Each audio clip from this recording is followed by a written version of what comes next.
তফসিরুল কোরআন মাহফিলের মধ্যমণি ইসলামী জনতার বলিষ্ঠ কণ্ঠস্বর বিশ্ব বরেণ্য মুফাসসিরে কোরআন বিশিষ্ট পার্লামেন্টারিয়ান হযরতুল আল্লামা আলহাজ মাওলানা দেলাওয়ার হোসেন সাঈদী এমপি আলহাজ মাওলানা দেলাওয়ার হোসেন সাঈদী এমপি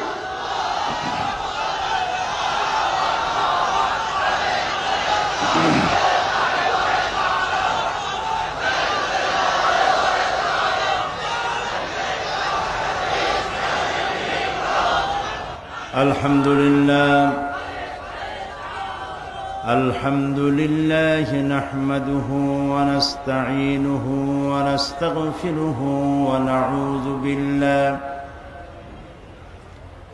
ونعوذ بالله من شرور أنفسنا ومن سيئات أعمالنا من يهد الله فلا مضل له ومن يضلل فلا هادي له ونشهد أن لا إله إلا الله وحده لا شريك له ونشهد أن سيدنا وحبيبنا ومولانا محمدا عبده ورسوله الذي أرسله بالحق بشيرا ونذيرا وداعيا إلى الله بإذنه وسراجا منيرا فقد قال الله تعالى في كلامه المجيد وفرقانه الحميد أعوذ بالله من الشيطان الرجيم بسم الله الرحمن الرحيم إن الله وملائكته يصلون على النبي يا أيها الذين آمنوا صلوا عليه وسلموا تسليما اللهم صل على مولانا محمد وعلى آل سيدنا مولانا محمد প্রাণ খুলে মোহব্বতের সাথে সবাই পড়েন আল্লাহুম্মা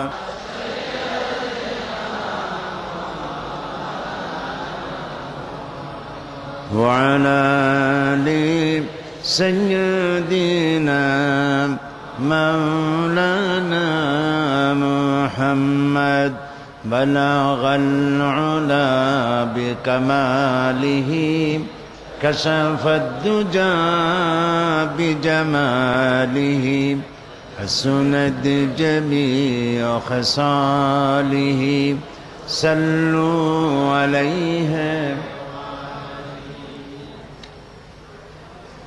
होना ये फूल तो बुलबुल का तरन्नुम भी न हो चिमने दहर में कलियों का तबस्सुम भी न हो बलगल उला बिकमालिही कशफद दुजा बिजमालिही हसनत जमीअ खसालिही सल्लु अलैहि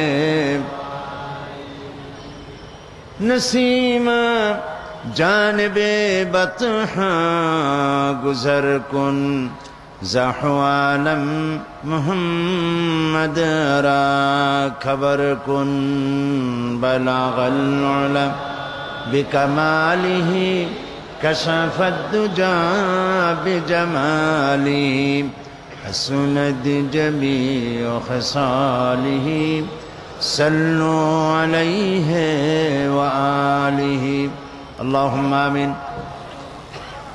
ربنا ظلمنا أنفسنا وإن لم تغفر لنا وترحمنا لنكونن من الخاسرين আয় আল্লাহ তাআলা চট্টগ্রাম সমাজ কল্যাণ পরিষদ কর্তৃক আয়োজিত 5 দিন ব্যাপী তাফসীরুল কোরআন মাহফিল আজ 25 বছর পূর্তি উপলক্ষে আয়োজিত এই পবিত্র মাহফিলে আমরা কয়েকবার দুরূদ ও সালাম পড়ে তোমার দরবারে হাত তুলেছি। মেহেরবানি করে দুরূদ ও সালাম টুকুন সোনার মদিনায় নবী পাকের রওজা মুবারকে পৌঁছে দাও। तमाम পৃথিবীর মাটির নিচে যত মুমিন মুমিনাত শুয়ে আছেন তাদের আরওয়ার পরে সওয়াব পৌঁছে দাও রব্বুল আলামিন। এই মাহফিলে যারা এসেছেন আর আয়োজন যারা করেছেন, কিয়ামতের দিন মুসিবতের সময় আল্লাহ তাআলা এই কোরআন আমাদের জন্য সুপারিশকারী বানায় দিও রব্বুল আলামিন। এই মাহফিলের উদ্যোক্তা যারা তারা চেষ্টা করেছে, পরিশ্রম করেছেন, কামিয়াব করে দেওয়ার মালিক তুমি আল্লাহ। তুমি দয়া করে 5 দিনের মাহফিলকে তুমি সম্পূর্ণ সুন্দরভাবে আল্লাহ তুমি কামিয়াব করে দিও রব্বুল আলামিন। আকাশকে ভালো রেখো, মেঘ বৃষ্টি থেকে হেফাজত করো, দেশের চতুর্দিক থেকে মানুষের যাতায়াতের ব্যবস্থা আসান করে দিও। যাদেরকে দাওয়াত দেওয়া হয়েছে, যারা কথা বলবেন রব্বুল আলামিন, তোমার পক্ষ থেকে মানুষ হেদায়েত পেতে পারে এমন কথা বলার তৌফিক আমাদেরকে দান করে দিও। যারা শুনতে এসেছেন মনোযোগ সহকারে শুনে বাস্তব জীবনে আমল করার তৌফিক দান করে দিও ইয়া রব। करम तू अगर करे वो बात दे जुबां को जो दिल पर असर करे। रब्बना तक़ब्बल मिन्ना इन्नका अंतस समीउल अलीम व तुब अलैना इन्नका अंतत तव्वाबुर रहीम। सुब्हान रब्बिका रब्बिल इज्जति अम्मा यसिफून व सलामुन अलल मुरसलीन वल्हम्दुलिल्लाहि रब्बिल आलामीन।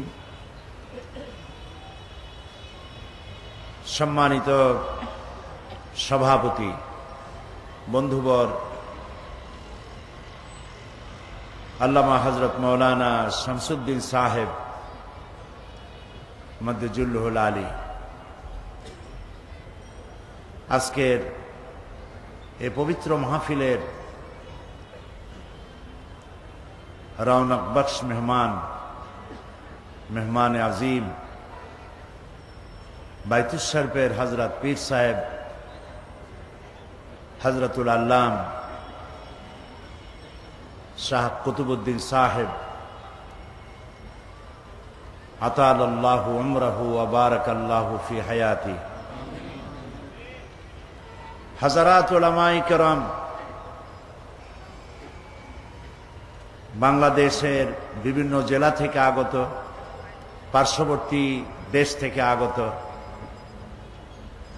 সম্মানিত ভাইয়েরা, পর্দার আড়ালের মা এবং বোনেরা, সুপ্রিয় সাংবাদিক বৃন্দ, আসসালামু আলাইকুম ওয়া রাহমাতুল্লাহি তাআলা ওয়া বারাকাতুহু।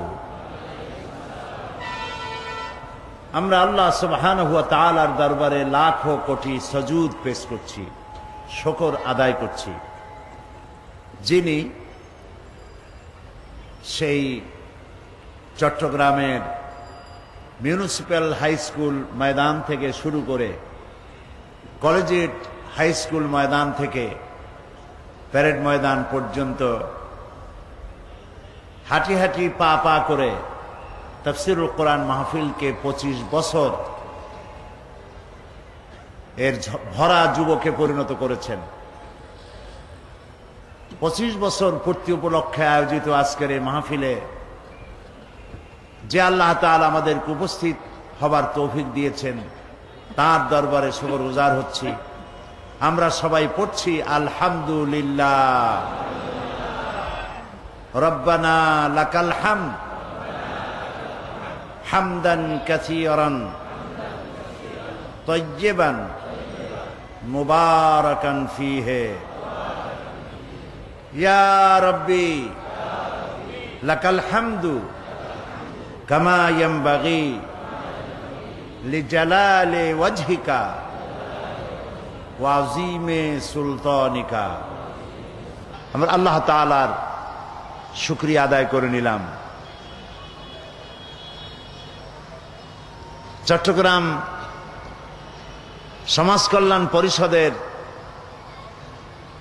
যত কাজ তারা করেছেন, তাদের কাজের মধ্যে শ্রেষ্ঠ কাজ এই তাফসীরুল কোরআন মাহফিল। আমরা বলি আলহামদুলিল্লাহ। এই মাহফিল আজ 25 বছর পূর্ণ হলো। মহাকালের তুলনায় 25 বছর কিছুই না, কয়েক সেকেন্ড মাত্র, সেকেন্ডও পড়ে না। মহাকালের সময়ের তুলনায় সেকেন্ডের মধ্যেও পড়ে না। 25 বছর কিছুই না, কিন্তু আমাদের জীবনের জন্য 25 বছর অনেক বড় কথা। একটি একটি বছর করে 25টি বছর পার করেছি। এখানে আমরা এসেছি, কোরআনের কথা আমরা বলেছি। আল্লাহ যাদের দিয়ে বলাইছেন তারা বলেছেন, আর যাদের শোনার তৌফিক দিয়েছেন তারা শুনেছেন। আজকে 25 বছর পূর্তি উপলক্ষে আয়োজিত এই মাহফিলে সর্বপ্রথম আমি স্মরণ করি সেই সব বুজুর্গানদের কথা যারা এই মাহফিলকে চাঁদের মতো, তারকার মতো করে উজ্জ্বল করে রাখতেন। বাইতুল শরফের পীর হযরত মাওলানা শাহ আব্দুল জব্বার সাহেব, আল্লাহ তাআলা তাকে জান্নাতুল ফিরদাউসের মেহমান বানিয়ে নিন। গারাঙ্গিয়ার পীর সাহেব, এরপরে হযরত মাওলানা সিদ্দিক আজাদ সাহেব, মাওলানা আব্দুল লতিফ সাহেব, এরকম নাম জানা নাম অজানা অনেক ওলামায়ে কেরাম এই মঞ্চ সৌন্দর্য বৃদ্ধি করেছেন। তার মধ্যে আরো উল্লেখযোগ্য ছিলেন হযরত মাওলানা আব্দুল আহাদ আল মাদানী আওলাদে রাসূল। আল্লাহ তাআলা তাদের সকলকে জান্নাতের মেহমান বানিয়ে নিন। এবং এই 25 বছরের ভিতরে যারা এই মাহফিলে শরীক হয়েছিলেন শ্রোতা হিসেবে, টাকা দিয়ে, পয়সা দিয়ে, বিভিন্নভাবে বুদ্ধি দিয়ে, পরামর্শ দিয়ে, তাদের মধ্যে যারা আজকে বেঁচে নাই, আল্লাহ তাআলা তাদেরকেও ক্ষমা করে দিন। এবং এই তাফসীরের মাহফিলে আসতে গিয়ে যাতায়াতের পথে যারা আহত হয়েছেন, নিহত হয়েছেন, আল্লাহ তাআলা তাদের প্রতিও রহম করুন। এ মাহফিলের আয়োজকদের জন্যে সমাজ কল্যাণ পরিষদকে আমি আমার নিজের পক্ষ থেকে এবং মাহফিলের পক্ষ থেকে আন্তরিক মোবারকবাদ জানাই, ধন্যবাদ জানাই যে আল্লাহ তাআলা এই বিশাল তাফসীরুল কোরআন মাহফিলের আয়োজন করার তৌফিক তাদেরকে এনায়েত করেছেন। এ মাহফিলে বিদেশিরা এসে তো একথা বলেছেন, মিশরের, কুয়েতের, কাতারের, মালয়েশিয়ার, ইন্দোনেশিয়ার, সৌদি আরবিয়ার বড় বড় আলেমরা এই মঞ্চে দাঁড়িয়ে বলেছেন পৃথিবীতে কোরআনে কারীমের তাফসীরের এত বড় মাহফিল আর কোথাও হয় না। সুবহানাল্লাহ। আমরা আল্লাহর প্রশংসা করি, আমরা বলি সুবহানাল্লাহ, আমরা বলি আলহামদুলিল্লাহ, আমরা বলি আল্লাহু আকবার। সুতরাং এই আয়োজন যারা করেছেন তাদেরকে মোবারকবাদ জানাই। এরপরে আমি মোবারকবাদ জানাই চট্টগ্রামবাসীদের জন্য। এই চিরঙের যারা অধিবাসী, তাদের জন্য একদিকে ঈদের মতো আনন্দ, প্রত্যেকের ঘরে ঘরে মেহমান। তারা এই মেহমানদেরকে থাকার দিয়েছেন, খাওয়ার দিয়েছেন, মানুষের যাতায়াতের ব্যবস্থা করেছেন। 5টা দিন মানুষের রাস্তা বন্ধ করে দেওয়া, রাস্তাগুলি বন্ধ হয়ে যায়, মানুষের যাতায়াতে কষ্ট হয়, কেউ তাতে মন খারাপ করে না, গালাগালি দেয় না। চট্টগ্রামবাসী এক বছর করে করে 25 বছর পর্যন্ত এই মাহফিলের দরুন তাদের যে অসুবিধা ঘটেছে যাতায়াতে, সেজন্য যে ধৈর্য ধারণ করেছেন এবং আন্তরিকভাবে এতে শরীক হয়েছেন, সেজন্য চট্টগ্রামবাসীদেরকেও অন্তরের অন্তঃস্থল থেকে মোবারকবাদ জানাই। প্রিয় ভাই সব, কোরআনে কারীম আপনারা শোনার জন্য এসেছেন। আর এ কোরআন হচ্ছে পৃথিবীর মানুষের জন্য আল্লাহর পক্ষ থেকে সর্বশ্রেষ্ঠ হেদায়েতের গ্রন্থ। আল্লাহ তাআলা এই মানুষের প্রতি যত দয়া করেছেন সব থেকে বড় দয়া করেছেন কোরআন দিয়া। তাও আমরা সুবহানাল্লাহ বলবো না। মানুষের চোখ দিয়েছেন, মুখ দিয়েছেন, কান দিয়েছেন, নাক দিয়েছেন, চলার ব্যবস্থা করেছেন, আকাশ থেকে বৃষ্টি দিয়েছেন, জমিন ভিজাইয়া ফসল উৎপাদন করে দিয়েছেন, খাবার দিয়েছেন, পরার দিয়েছেন, যৌবন দিয়েছেন, বিয়ে দিয়েছেন, বাচ্চা হয়েছে, ক্ষমতা দিয়েছেন। যা করেছেন আল্লাহ তাআলা এই পৃথিবীর মানুষের জন্য, তার মধ্যে সর্বশ্রেষ্ঠ দয়া যেটা করেছেন তার নাম কোরআন শরীফ দিয়ে দয়া করেছেন বেশি। কোরআনে কারীমের সূরা আর রহমান দেখুন, পড়েন আমার সাথে। আউযু বিল্লাহি মিনাশ শাইতানির রাজীম। বিসমিল্লাহির রাহমানির রাহিম। আর রহমান আল্লামাল কুরআন খালাকাল ইনসানা আল্লামাহুল বায়ান। الشمس والقمر بحسبان والنجم والشجر يسجدان والسماء رفعها ووضع الميزان ألا تطغوا في الميزان وأقيموا الوزن بالقسط ولا تخسروا الميزان والأرض وضعها للأنام فيها فاكهة والنخل ذات الأكمام والحب ذو العصف والريحان فبأي آلاء ربكما تكذبان صدق الله العظيم। সূরা আর রহমান, এখানে আল্লাহ তাআলা বলতে পারতেন আর রাজ্জাকু আল্লামাল কোরআন। এই কোরআন তিনি নাজিল করেছেন যিনি রিজিক দাতা। অথবা আল্লাহ তাআলা তার যে কোনো সিফাতি নাম এখানে ব্যবহার করতে পারতেন, তা না করে তিনি বলেছেন আর রহমান আল্লামাল কোরআন। এই কোরআন শরীফ যিনি শিক্ষা দিয়েছেন তিনি হচ্ছেন রহমান, তিনি দাতা, তিনি দয়ালু। তার মতো দয়া আকাশেও কারো নাই, জমিনেও কারো নাই। ওয়া রাহমাতি ওয়াসিআত কুল্লা শাই। আমার রহমত গোটা পৃথিবী পরিব্যাপ্ত করে রেখেছে। সুবহানাল্লাহি বিহামদিহি। মায়ের বুকের মধ্যে দুধ সৃষ্টি হয়ে আল্লাহর রহমত, আল্লাহর দয়া মায়ের বুকের ভিতরে দুধের আকার ধারণ করে বাচ্চার জীবন রক্ষার ব্যবস্থা হয়েছে। আল্লাহর রহমত পাথরের বুক চিরে ঝর্ণা ধারা হয়ে মানুষের পিপাসা নিবৃত করেছেন। আল্লাহর রহমত মরুভূমির ভেতরে পান্থবাদক গাছ তৈরি হয়ে মানুষের পিপাসা নিবৃত্ত করেছে। আল্লাহ তাআলার রহমত গোটা বিশ্বের সর্বত্র এই রহমত ছেয়ে আছে। তার রহমতের কোনো শেষ নাই, কোনো কুল নাই, কোনো কেনারা নাই। এই রহমত তো আল্লাহ তাআলা মানুষকে পানি দিবেন, সে পানির মধ্যে কুয়া হইলে সার্থ, সে পানির জন্য পুকুর হইলে সার্থ। কিন্তু আল্লাহ পুকুর কুয়া শুধু বানান নাই, পানির জন্য বিশাল জলাধার সমুদ্র তৈরি করেছেন। এবং সেই সমুদ্র তৈরি করে শেষ করেন নাই, নদী বানাইছেন। নদীর থেকে খাল বানাইয়া মানুষের দরজা পর্যন্ত পানি পৌঁছায় দিয়েছেন। মাটির তলের মধ্যে, মাটির পরতে পরতে পানি রেখেছেন। পানি এক জায়গায় জমা করা দয়ার প্রমাণ নয়, দয়ার প্রমাণ হলো পানিটা প্রাণী জগতের ঘরে ঘরে পৌঁছে যাওয়া, তাতেও পাচ্ছে কিনা। সেজন্য আল্লাহ রব্বুল আলামিন তার এত বিশাল দয়া যে সেই দয়া বৃষ্টির ফোঁটা ফোঁটা বিন্দু হয়ে আকাশ থেকে নাজিল হয়ে ঊর্ধ্ব দেশ থেকে সেই বৃষ্টির কণা কণা, বৃষ্টির ফোঁটা ফোঁটা নাজিল হয়ে পৃথিবীর কোথায় কোন শুকনো বালুকণা আছে সেগুলিকে দেখে দেখে সিক্ত করে দিয়ে ভিজায় দিয়ে গোটা পৃথিবীকে ফসল ধারণের উপযোগী আল্লাহ তাআলা করে দেন, তিনি সেই রহমান। এই যে দয়া আল্লাহ তাআলা করেছেন, তার দয়ার মধ্যে শ্রেষ্ঠ দয়া হচ্ছে যে তিনি কোরআন দিয়েছেন। সুবহানাল্লাহ, এর থেকে বড় দয়া আর কিছু হতে পারে না। মহাগ্রন্থ আল কোরআন মানুষের সৌভাগ্যের চাবিকাঠি।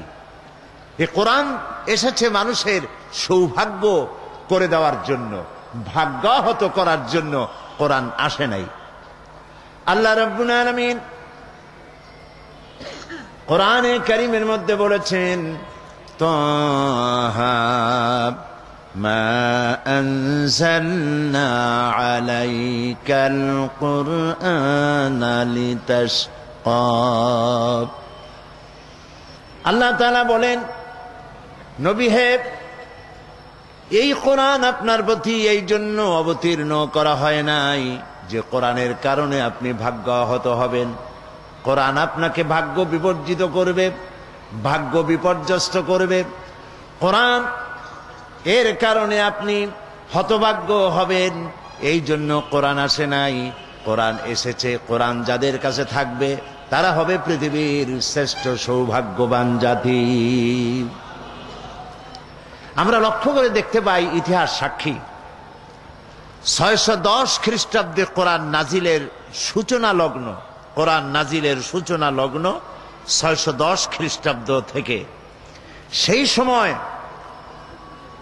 অবহেলিত কুসংস্কারাচ্ছন্ন জাতিকে দুনিয়ার সেরা জাতিতে পরিণত করেছে এই কোরআন শরীফ। যারা ছিল চোর, যারা ছিল ডাকাত, যারা ছিল নারীর ইজ্জত সম্ভ্রম হরণকারী, তারা হয়ে গিয়েছিল নারীর সতীত্বের হেফাজতকারী, মানুষের ধন এবং সম্পদের হেফাজতকারী হয়েছিল এই কোরআনের কারণে। এ হচ্ছে সেই কোরআন যে কোরআনের কারণে যারা ছাগল চড়াইত, যারা মেষ পালন করত, তাদেরকে আল্লাহ তাআলা এশিয়া আফ্রিকার বাদশা বানায় দিলেন। তাদের দখলে গোটা এশিয়া, ইউরোপ, আফ্রিকার শাসক আল্লাহ তাদের বানায় দিলেন। যেসব বেদুইনরা খাওয়া জানতো না, পড়া জানতো না, ভদ্রতা জানতো না, কুসংস্কারান্য ছিল, তাদের সুপ্ত প্রতিভাকে জাগ্রত করে কোরআন তাদেরকে বিচারপতি বানালো, সেনাপ্রধান বানালো, তাদেরকে রাষ্ট্রদূত বানালো, তাদেরকে পৃথিবীর শ্রেষ্ঠ মানুষে পরিণত করে দিল। এই কোরআন ব্যক্তিকে সেরা ব্যক্তি বানায়, সমাজকে সেরা সমাজ বানায়, রাষ্ট্রকে শ্রেষ্ঠ রাষ্ট্র বানায়। এই কোরআনই তো হযরত ওমর রাদিয়াল্লাহু তাআলা আনহুর মতো মানুষকে, যিনি রাসূলুল্লাহকে হত্যা করতে এসেছিলেন, কতটা জাহিল হলে পরে একজন মানুষ আল্লাহর নবী হত্যা করতে আসতে পারে, সেই মানুষটাকে এই কোরআন কোথায় নিয়ে গেল? নবী করিম সাল্লাল্লাহু আলাইহি ওয়াসাল্লাম তিনি বলেছেন, লা নবিয়্যা বাদি ওয়ালা রাসূলা, আমার পরে নবীও আসবে না, রসুলও আসবে না, কিন্তু আমার পরে যদি নবী কেউ হতো তাহলে অবশ্যই ওমর নবী হয়ে যেতেন। সুবহানাল্লাহ বিহামদিহি। এই মানুষগুলিকে এই শ্রেষ্ঠ পর্যায়ে, শ্রেষ্ঠ জাতি, শ্রেষ্ঠ সমাজে পরিণত করেছিল কোরআন। এই কোরআন শুধু নেকি লাভের জন্য, তেলাওয়াতের জন্য আসে নাই, যেটা আমরা করে থাকি। আমাদের দেশে মানুষেরা কোরআনে কারীমকে শুধুমাত্র সওয়াবের নিয়তে কোরআন শরীফ খতমের প্রতিযোগিতা করে। রমজান মুবারকে ছেলে, পুত্রবধূ, নাতি পুতি সবাই মিলে কোরআন শরীফ খতমের প্রতিযোগিতা করে এবং এই নিয়ে কথাবার্তা হয় যে আমার পুত্রবধূ 3 খতম পড়েছে, আমার ছেলে 5 খতম, বউ 10 খতম, আমিও খতম দিতে দিতে নিজেও খতম। এই যে কোরআন শরীফ খতম করলো, আচ্ছা করেন, কোরআন শরীফ পড়েন, আপনি পড়তে তো, তেলাওয়াত করতে তো কোনো নিষেধ নাই, তেলাওয়াত তো করবই, কিন্তু শুধু তেলাওয়াতের জন্য তো কোরআন নাজিল হয় নাই। আমরা কি কথা বুঝতেছি? শুধু তেলাওয়াতের জন্য কোরআন নাজিল হয় নাই। কোরআন শরীফ তেলাওয়াত করতে হবে, কোরআন শরীফ বুঝতে হবে, কোরআন শরীফ আমল করতে হবে। এই জন্য কোন সাহাবীর সূরা বাকারার মতো একটা সূরা সম্পূর্ণ তেলাওয়াত করতে 2 বছর 3 বছর 4 বছর সময় লেগে গিয়েছে। কেন লেগেছে? এত দেরি হয়েছে কেন? এই জন্য দেরি হয়েছে, তারা এক একটি আয়াত তেলাওয়াত করতেন, বুঝতেন, আর বাস্তব জীবনে তা আমল করতেন, তারপরে আর একটা তেলাওয়াত করতেন। এই জন্য সাহাবায়ে কেরাম যখন জমিনের উপর থেকে হেঁটে যেতেন তখন মনে হতো যেন জীবন্ত কোরআন হেঁটে যাচ্ছে। আজকে আমাদের দেখলে কি তা মনে হয়? বলেন, আজকে আমাদের দেখলে কি তা মনে হয়? আমাদের দেখলে তা মনে হয় না। আপনারা ইউসুফ ইসলামের নাম শুনেছেন, ইউরোপের পপ সিঙ্গার, মেগা স্টার বলা হয় তাকে। চট্টগ্রামেও আসছিলেন। ও, হযরত মাওলানা শামসুদ্দিন সাহেব বলছেন তিনি চিটাগং এসেছিলেন এবং সমাজ কল্যাণের পক্ষ থেকে তাকে সম্বর্ধনা দেওয়া হয়েছিল। তার নাম ছিল ক্যাটস স্টিভেন্স। তিনি ইসলাম কবুল করলেন, মুসলমান হয়ে গেলেন। আমি একসঙ্গে কয়েকটি প্রোগ্রাম তার সাথে আমার হয়েছে। একবার তিনি লন্ডনে এক জায়গায় বক্তৃতায় বললেন, তিনি বহু বছর আগে মুসলমান হয়েছেন এবং ইসলামের জন্য যথেষ্ট খেদমত তিনি করছেন। একদিন তিনি বক্তৃতা করতে গিয়ে বললেন যে আমি খ্রিস্টান থাকাকালীন অবস্থায় কোরআন পড়েছি, কোরআন বুঝেছি, হাদিস পড়েছি, হাদিস বুঝেছি, কোরআন হাদিস পড়ে আর বুঝে ইসলাম কবুল করেছি। কিন্তু এখন আমি চিন্তা করি যে কোরআন হাদিস পড়ার আগে, বোঝার আগে আমি যদি এই মুসলমানদেরকে দেখতাম, তাদের আচরণগুলি আমি জানতাম, তাহলে ইসলাম কবুল করা বোধহয় আমার পক্ষে সম্ভব হতো না। তাও আপনারা সুবহানাল্লাহ কইলেন নাকি? আরে ভাই, এতে তো ইন্না লিল্লাহ পড়া উচিত।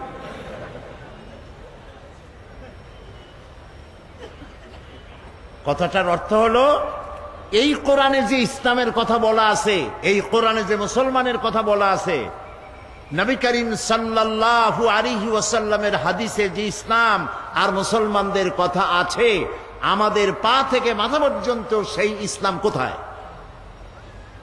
এবার কি বলছেন কথা? বলছেন বলেই এবার আর সুবহানাল্লাহ কইতে পারেন নাই। সেই ইসলাম আমাদের মধ্যে আজ আর নাই, খুব কম আছে। সিরাতে সুরতে মুসলমানের মতো আসি, কিন্তু আমলে, আখলাকে, লেনদেনে, দিয়ানাতদারিতে, আমানতদারিতে, ব্যবসায় বাণিজ্যে মুসলমানের যে চরিত্র হওয়া উচিত ছিল, সেই চরিত্র আমাদের মধ্যে আজ অনুপস্থিত। এ কথা বলতে কি লজ্জা হয় না ঠিক বলছি বলেন? এটা সত্য কি না? সেই জন্য একসময় তো এমন ছিল, পৃথিবীতে আমরা সংখ্যায় ছিলাম কম, মাত্র 1 গ্লাস পানি 6 জন 7 জনে 8 জন 10 জনে ঠোঁট ভিজাইয়া, জিহ্বাটাকে ভিজাইছে, কণ্ঠটা ভিজাইছে। একটা খেজুরকে 8-10 জনে ভাগ করে খেয়েছে, ছিঁড়ে ছিঁড়ে একটু একটু জিহ্বায় দিয়া, একটু পানি মুখে দিয়ে রোম, শাম, পারস্য বিজয় করেছে আমার পূর্বপুরুষেরা। এইবার সুবহানাল্লাহ বলতে পারেন? সেই মুসলমানের সংখ্যা এখন 130 কোটি, কেউ বলে 150 কোটি। যেটা কই আপনি আনন্দ পান। 130 কোটি পাথরের টুকরা এক জায়গায় করলে তাও একটা বড় পাহাড় হয়, শক্তি হয় তার। সেই শক্তি দিয়ে কোনো কিছুর মোকাবেলা করা যায়। 130 কোটি সমুদ্রের ঢেউ যদি একটার পর একটা আসে, উপকূল ভেঙে চুরে চুরমার করে দেওয়া যায়। কিন্তু 130 কোটি মুসলমান আজ 130 কোটি মুরগির ডিমের মতো হয়ে গেছে।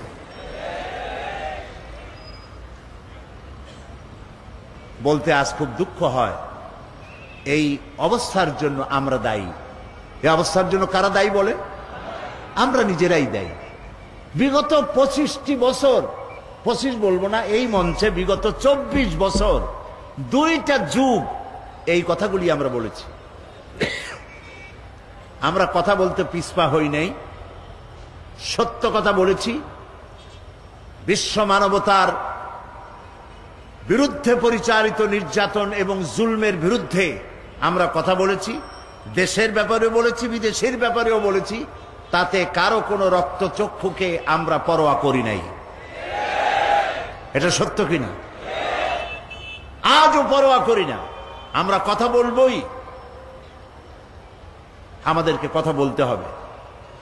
কি কথা বলতে চাই সেটা শেষের দিকে আনবো, এখন না। আজকেই সেই কথাগুলি বলবো, তাতে অতীতে যেমন রক্তচক্ষু পরোয়া করি নাই, আজও করব না ইনশাআল্লাহ। প্রিয় ভাই সব, কোরআন বুঝতে হবে, বোঝার জন্যই কোরআন এসেছে। আমরা বুঝি নাই, না বুঝলে আমরা তো আমল করতে পারবো না, কথা ঠিক কিনা? কোরআন শুধু শোনার জন্য শুনেছি, তেলাওয়াতের জন্য শুনেছি, পড়েছি, কিন্তু এটাকে আমল করার জন্য চেষ্টা করি নাই। আল্লাহ এটাকে কেন নাজিল করেছিলেন? আল্লাহ রাব্বুল আলামিন কোরআনে কারীমের মধ্যে বলেছেন, ওয়াহাদা কিতাবুন আনজালনাহু মুবারাকুন ফাত্তাবিউহু ওয়াত্তাকু লাআল্লাকুম তুরহামুন। এটি হচ্ছে এক মহা পবিত্র কিতাব, বিশ্ববাসীর জন্য আশীর্বাদ স্বরূপ। সুবহানাল্লাহ বলেন। বিশ্ববাসীর জন্য কি আশীর্বাদ স্বরূপ। ফাত্তাবিউহু ওয়াত্তাকু, এই কোরআনকে অনুসরণ করো এবং এর নির্দেশকে অমান্য করার শাস্তি থেকে সতর্ক হয়ে যাও। এতে যে নির্দেশগুলি আছে, সেই নির্দেশগুলি যদি অমান্য করো, তাহলে অমান্যকারীকে প্রচন্ড রকম শাস্তি দেওয়ার ক্ষমতা তার আছে, যিনি কোরআন অবতীর্ণ করেছেন। সুবহানাল্লাহ। তাহলে কোরআন আসছে কি জন্য বলেন? অনুসরণ করার জন্য, বোঝার জন্য আর অনুসরণ করার জন্য। কোরআন না বুঝলে থাকবেন অন্ধকারে, আর যদি বুঝতে পারেন, আমল করতে পারেন, তাহলে আসবেন কিসের মধ্যে? আলোর মধ্যে। দেখুন আল্লাহ কি বলছে। আল্লাহ রাব্বুল আলামিন সূরা ইব্রাহিমের মধ্যে বলছেন, কিতাবুন আনজালনাহু ইলাইকা লিতুখরিজান নাসা মিনাজ যুলুমাতি ইলান নূর। কিতাবুন আনজালনাহু ইলাইকা, এটি একটি কিতাব যা আমি আপনার উপর অবতীর্ণ করেছি এই জন্য, যাতে করে আপনি মানব গোষ্ঠীকে অন্ধকারের ভেতর থেকে আলোর দিকে নিয়ে আসতে পারেন। এই জন্য তাহলে বোঝা গেল, কোরআন যদি বুঝি আর আমল করি তাহলে আসবো আলোর দিকে, আর যদি না বুঝি আমল না করি থাকবো কিসের মধ্যে? অন্ধকারের মধ্যে। আল্লাহ রাব্বুল আলামিন আরো বলেন, হুয়াল্লাযী ইউনাজ্জিলু আলা আবদিহি আয়াতিম বায়্যিনাতিন লিইখরিজাকুম মিনাজ যুলুমাতি ইলান নূর। তিনি হচ্ছেন আল্লাহ তাআলা, তিনি সেই মহান সত্তা যিনি এই কিতাবকে অবতীর্ণ করেছেন তার বান্দার উপরে। কে সেই বান্দা? মুহাম্মদ রাসূলুল্লাহ সাল্লাল্লাহু আলাইহি ওয়াসাল্লাম। তিনি সুস্পষ্ট আয়াত কোরআন তিনি নাজিল করেছেন এই জন্য, যাতে করে তিনি মানব গোষ্ঠীকে অন্ধকারের ভেতর থেকে আলোর দিকে নিয়ে আসতে পারেন। আর অন্ধকার মানেই হচ্ছে, এখানে যে অন্ধকার বলা হয়েছে জুলুমাত, এটা রাতের অন্ধকার নয়। এই জুলুমাতে অন্ধকার হচ্ছে মানব রচিত মতবাদ।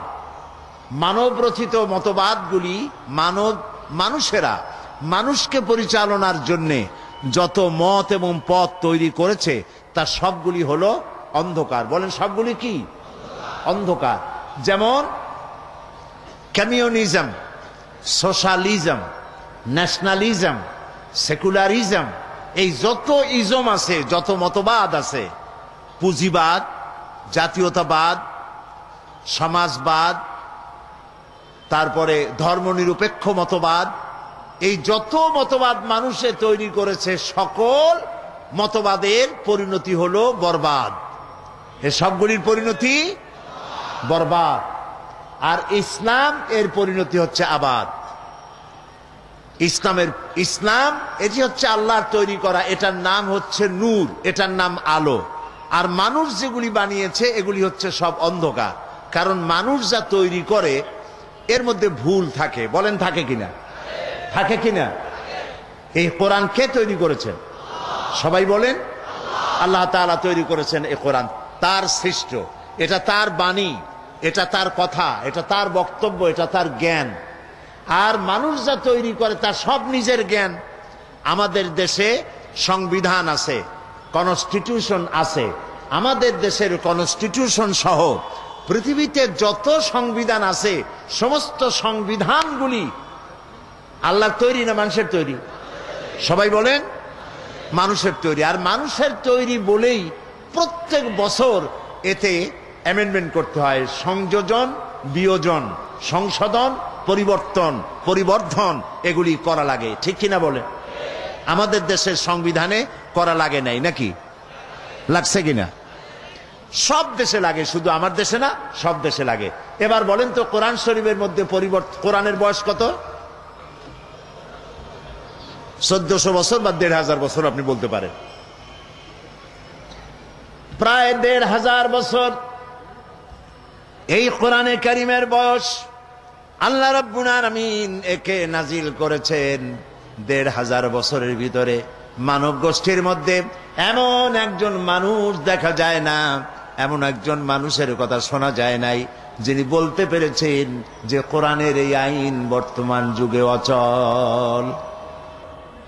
পারছে কেউ বলতে?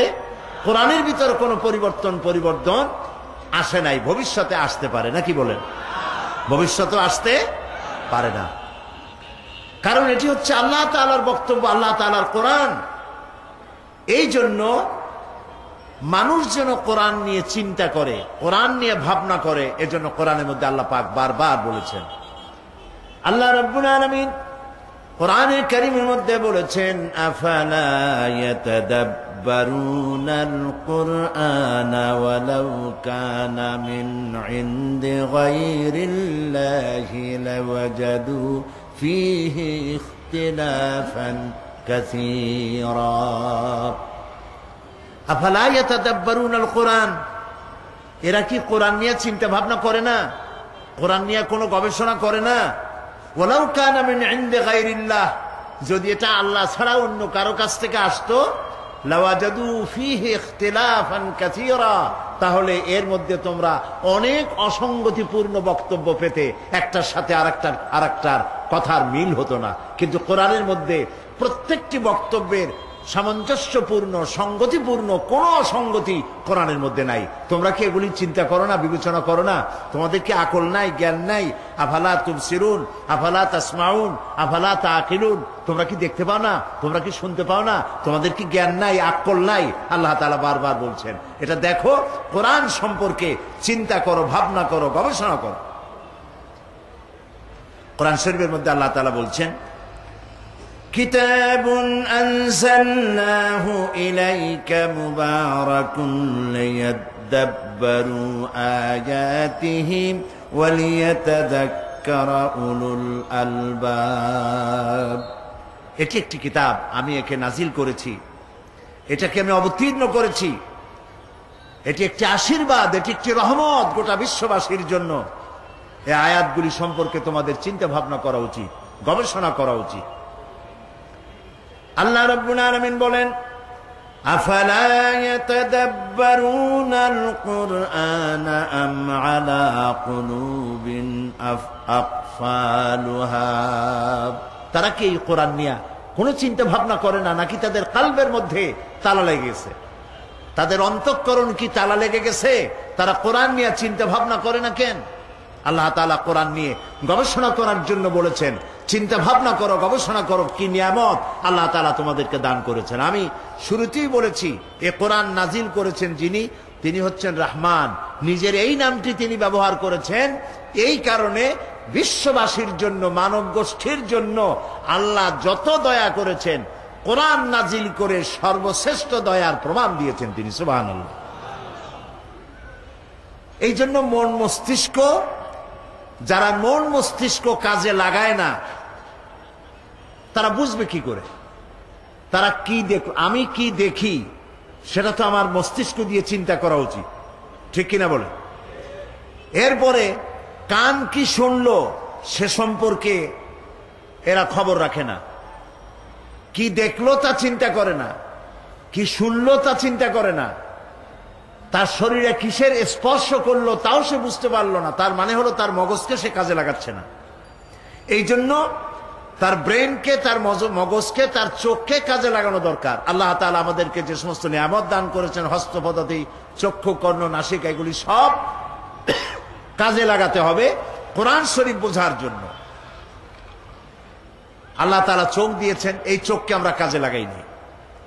আল্লাহ তাআলা বলেন فإنها لا تعمى الأبصار ولكن تعمى القلوب التي في الصدور। আল্লাহ তাআলা বলছেন এদের যে বাহ্য দৃষ্টি আছে এই চোখ তাদের নষ্ট হয় নাই, কিন্তু ভেতরের চোখ, অন্তঃকরণের চোখের উপরে পর্দা পড়ে গেছে, তালা লেগে গেছে। সেই জন্য কোরআন সম্পর্কে চিন্তা ভাবনা করে না, কোরআন সম্পর্কে ধারণা তাদের নাই। কোরআনকে তাবিজের কিতাব মনে করা হয়, কোরআনকে তদবিরের কিতাব মনে করা হয়, কোরআনকে শুধু তেলাওয়াতের কিতাব বলা হয়, অথচ এই কোরআন শরীফ একটি জাতি গঠন করেছিল। সুবহানাল্লাহ ওয়া বিহামদিহি। আপনারা নিশ্চয়ই জানেন, আমি কথা অনেকবার বলেছি, আমাদের দেশের কলেজ আছে, বিশ্ববিদ্যালয় আছে, মাদ্রাসা আছে, এর অনেকগুলি সিলেবাস আছে, সিলেবাসে অনেক বই আছে। এই সিলেবাসের হাজারো বই দিয়ে, সিলেবাসের অনেকগুলি বই দিয়ে মানুষেরা যে পরীক্ষা দিল অনেক সাবজেক্টের উপরে, তা দিয়ে কি তৈরি হলো? কলেজ বিশ্ববিদ্যালয়গুলি আমাদেরকে কি উপহার দিল? এবার দেখেন, নবী করিম সাল্লাল্লাহু আলাইহি ওয়াসাল্লাম তারও একটা বিশ্ববিদ্যালয় ছিল। আমি আমার ভাষায় বলি, সেই বিশ্ববিদ্যালয়ের নাম হলো আল হেরা ইউনিভার্সিটি। সেই আল হেরা ইউনিভার্সিটির চ্যান্সেলর যদি হন আল্লাহ রাব্বুল আলামিন, তাহলে এর ভাইস চ্যান্সেলর ছিলেন মুহাম্মদুর রাসূলুল্লাহ সাল্লাল্লাহু আলাইহি ওয়াসাল্লাম। আর ছাত্র দেখেন, এই বিশ্ববিদ্যালয় থেকে ছাত্র তৈরি হলেন আবু বকর, ওমর, ওসমান, আলী, আবু ওবায়দা ইবনুল জাররাহ, জুবাইর ইবনুল আওয়াম, আব্দুর রহমান বিন আউফ, আবু মুসা আশআরী রিদওয়ানুল্লাহ তাআলা আলাইহিম আজমাইন। এই যে লোক তৈরি হলো, তামাম পৃথিবীর সমস্ত বিশ্ববিদ্যালয়গুলি একত্রিত হয়ে যদি প্রচেষ্টা করে, একজন ওমর তারা কি বানাতে পারবে? একজন ওমর বানানো কি সম্ভব? কখনো সম্ভব না, যেহেতু এটা আল্লাহর কালাম দিয়ে তৈরি হয়েছিল। আর এখন সেই আল্লাহর কালাম থেকে আমরা মানুষকে না নিজেরা বুঝতেছি, না নিজেরা এটাকে আমল করতেছি। এই জন্য অর্থ না বুঝে কোরআন পড়ার সওয়াব হতে পারে, কিন্তু যেই জন্য নাজিল হয়েছে সেই পারপাস সার্ভ হবে না। এটা আপনাদের বুঝে আসতেছে কিনা? বুঝতে পারতেছেন আপনারা? যেমন ডাক্তার কোনো প্রেসক্রিপশন যদি দেয়, আর প্রেসক্রিপশন যদি মানুষের তেলাওয়াত করে, সকাল বিকাল পড়ে, আর এই প্রেসক্রিপশন যদি পানিতে ভিজায় খায় অথবা তাবিজ বানায় গলায় লাগায়, তাহলে আপনারাই বলেন রোগীর রোগ কি ভালো হবে? বলেন সবাই, ভালো হবে? ভালো হবে না। আর যে এইটা করবে তাকে আমরা কি বলবো? পাগল বলবো। এই কোরআন শরীফ শুধু তেলাওয়াত করলে অক্ষরে অক্ষরে 10-10 করে নেকি রাখা হয়েছে কি জন্যে? যাতে করে আপনি এটাকে পড়েন এবং বুঝেন। প্রত্যেক অক্ষরে 10 করে নেকি, কোনো সন্দেহ নাই। এবং এ কথাও আমি বলতে চাই না যে আপনার সওয়াব হবে না, সওয়াব হবে, কিন্তু যে উদ্দেশ্যে নাজিল হয়েছে সেই উদ্দেশ্য সফল হবে না। কোরআন শরীফ নাজিল হয়েছিল সমাজ বিপ্লবের জন্য, সমাজের মধ্যে পরিবর্তন আনয়ন করার জন্য। এই কোরআনের মধ্যে আল্লাহ সব বলেছেন। আল্লাহ তাআলা বলছেন যে আর রহমান আল্লামাল কোরআন, তিনি দয়াবান, শিখালেন কোরআন, শিখালেন কহিতে মধুর জবান। এই যে আল্লাহ তাআলা দয়া করেছেন বান্দার প্রতি, মানব গোষ্ঠীর প্রতি, সর্বশ্রেষ্ঠ দয়া হলো যে তিনি কোরআন শিক্ষা দিয়েছেন মানুষকে। আর সেই কোরআন যদি আমি বুঝতে না পারলাম, আমল করতে না পারলাম, এইখানে 25 বছর কেন, যদি এখানে 100 বছরও তাফসীর করা হয়, আর যদি তা আমরা আমল না করি ব্যক্তিতে, পরিবারে, সমাজে, তাহলে এই কোরআন শোনায় তেমন কোনো ফায়দা হবে বলে মনে করার কোনো যুক্তিসঙ্গত কারণ নাই। কথা বুঝে আসছে? তাহলে কোরআন শরীফ তেলাওয়াত করব, বুঝবো। যদি না বুঝি তাহলে অবস্থাটা কি? আল্লাহ রাব্বুল আলামিন বলেন, وَمَثَلُ الَّذِينَ كفروا كمثل الذي ينعق بما لا يسمع إلا دعاء ونداء صم بكم عمي فهم لا يعقلون। যারা আল্লাহর কিতাব অনুযায়ী চলতে অস্বীকার করে তাদের অবস্থা হচ্ছে সেই সব রাখালের মতো যে পশুদেরকে রাখাল ডাকে আর পশুরা রাখালের আওয়াজ শোনে কিন্তু রাখাল কি বলে তা বোঝে না। এই যে পশুকে যা বলা হয় রাখালে তার মেষ, তার ছাগল, তার ভেড়া, তার মহিষ, তার গরু ডাক দেয়, তারপরে ডানে বাই ইত্যাদি যা কিছু বলে, গালাগালি করে ইত্যাদি যা বলে আর যা করে, পশুতে শুধু একটা শব্দ শোনে কিন্তু কি বলে তা বোঝে না। এই জন্য